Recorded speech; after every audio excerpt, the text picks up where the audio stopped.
So when you first start writing your book, you think about a lot of things. You think about genre, characters, plots, setting, everything. What you probably don't think about right away is how you're going to publish your book, especially if it's your very first book. Things like looking into traditional versus indie publishing are things you think you'll think about later, after the book is written. But in reality, you should determine your publishing method right away before you even write a word. You don't have to know how to actually publish it yet. Just know if you plan to publish it indie or traditional, because that can really affect your book. And I'll tell you how in just a moment. Hi, novelteers. I'm Devlin Blake, novel writing and self-publishing expert, coach, published author, and former ghostwriter of 200 books. If you're writing a book, be sure to check out my Novel Writers Club featuring self-directed courses, weekly crits, Ask Me Anythings, group coaching, and more. You can find out more at the link below. So how is it that publishing choice affects your book? Simple. On average, traditional publishers need to sell around 1 million books to break even. And that sounds awesome because who doesn't want to sell 1 million books? But that also means you have to follow a very prescribed formula and stick to established genres to make this book more mainstream than it might otherwise be. You can't have ideas that are too polarizing or new. There's no new adult in traditional publishing. Most traditional publishers won't take young adult either right now, or they won't take Regency romance.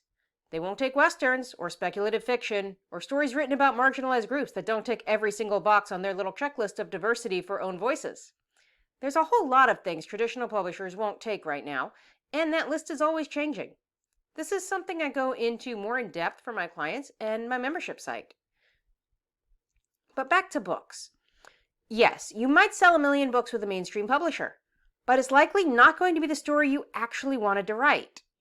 In fact, I've had traditionally published authors come to me saying, yes, their book was a hit, but it wasn't the story they really wanted to write. It wasn't the story in their soul, and they always feel horrible about it because they feel like they sold out.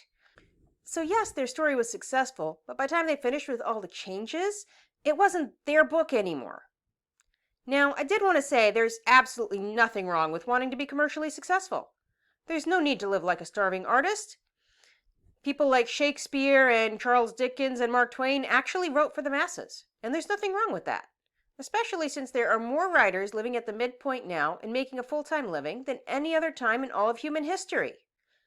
But the writers who are living at the midpoint, meaning this is their full-time job and they're doing okay with that, are doing it with indie publishing, not traditional. Because there are ways to support yourself with just your writing without compromising your story. Indie provides that. Traditional does not. This is why before you bring your story to life, you have to decide, indie or traditional, because it really does matter. It matters in your genre, it matters in your length, it matters to the story you want to tell. If you'd like to know more about how to indie publish or even just how to write a book in general, check out my membership site in the links below. It features weekly crits, group coaching, self-directed courses, and a whole lot more. And remember to please like and subscribe for more videos on writing and publishing your novel in this brave new world.